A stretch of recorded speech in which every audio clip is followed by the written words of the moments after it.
Across the galaxy, civilizations rise and fall like tides. Some burn bright with knowledge, others crumble under their own hubris. But none, have ever dared what humanity does without even thinking about it. To most advanced species, gods are either relics of primitive myth or cosmic forces too vast to comprehend. To humans, they're just another problem to solve, or punch in the face.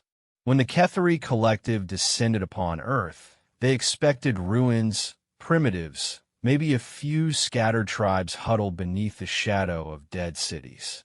What they found instead was something far more terrifying, a species that had already fought gods, and won. This is not a story about survival. It's about defiance. About the moment an empire realized that the thing standing between them and total conquest wasn't a weapon, a shield, or even a planet. It was humanity itself. And humanity doesn't kneel. Not to invaders. Not to fate. And certainly not to gods.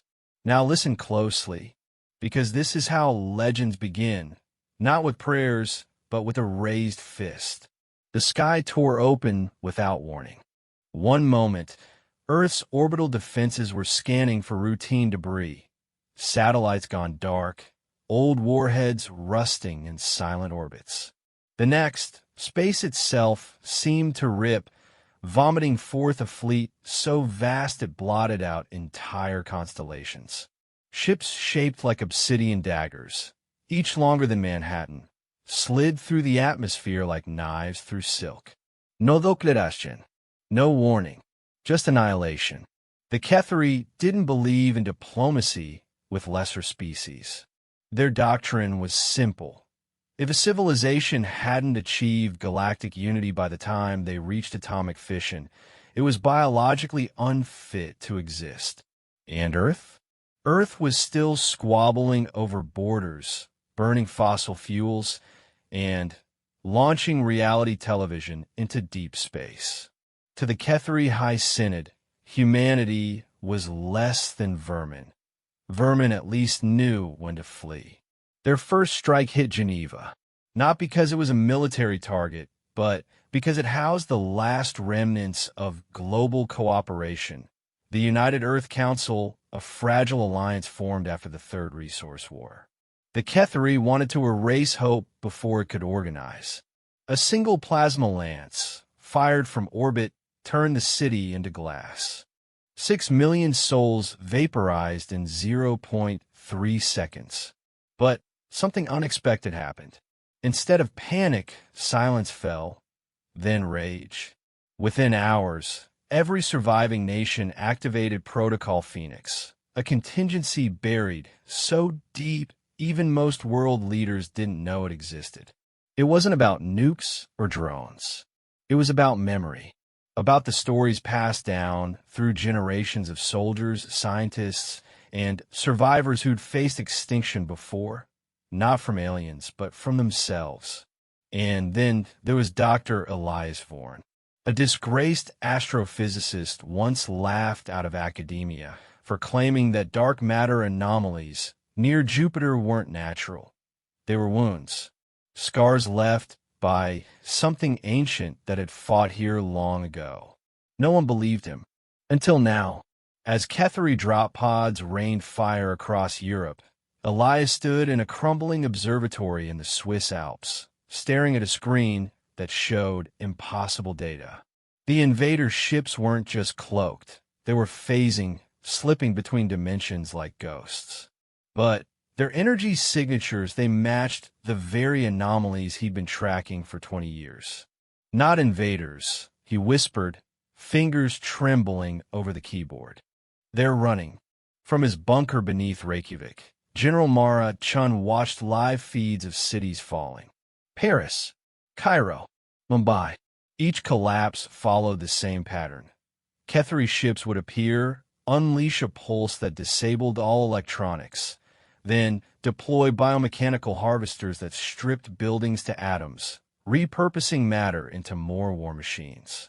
Efficient, ruthless, perfect. But in Nairobi, something broke the pattern. A group of street kids, orphans of the Nairobi water riots, had jury-rigged old military drones with scavenged EMP coils. When a Kethri harvester descended on their district, they didn't run. They swarmed. Dozens of drones, flying erratically, overloaded the aliens' shielding with chaotic bursts of electromagnetic noise. The machine stuttered, its smooth movements turning jerky, confused.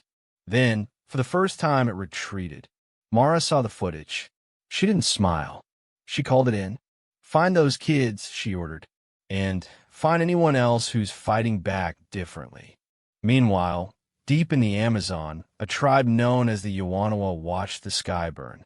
Their elders spoke of the Quaray, the Sky Eaters, beings from prophecy who would return when the world grew arrogant.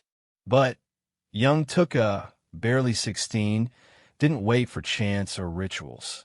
He climbed the highest kapok tree, aimed his grandfather's rusted hunting rifle at a low-flying scout drone, and fired 3 shots. The drone exploded, not because the bullet hit anything vital, but because Tuka had wrapped the rounds in strips of bark soaked in hallucinogenic resin. The drone's biosensors inhaled the vapor, mistaking it for a neural toxin. Its organic core panicked, triggering a self-destruct sequence. Word spread faster than fire. In Siberia, a hacker collective calling themselves the Ghosts of Chernobyl began broadcasting pirate signals. Not to jam Kethri comms, but to mimic them. They studied patterns, replicated frequencies, and sent false orders to harvesters, tricking them into dismantling each other. In Jakarta, fishermen used sonar pulses tuned to whale songs, frequencies that disrupted the Kethri's subspace navigation. Humanity wasn't winning, but it was adapting. Fast, brutally, creatively, and the Kethri noticed. High Commander Zareth, aboard the flagship Oblivion's Maw, reviewed the reports with growing unease. These primitives, they're not following tactical doctrine. They're improvising, like children playing with fire. They are children, sneered Overseer Vex. Unruly, unguided. Crush them utterly. Burn their libraries. Salt their fields. Let nothing remain but ash and silence. But Zareth hesitated. Something in the data nagged at him. The way human resistance clusters formed not around military hubs, but around stories, myths, songs, old wars, even sports rivalries. They fought not for territory, but for meaning.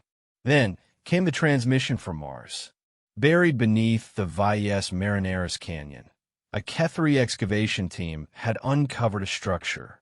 Not human, not Kethri, older than both. Carved into the rock were symbols that matched no known language, except one. Ancient Sumerian, Egyptian, Vedic Sanskrit, all pointing to the same truth. Earth had been a battleground before, and the victor hadn't been a god. It had been man.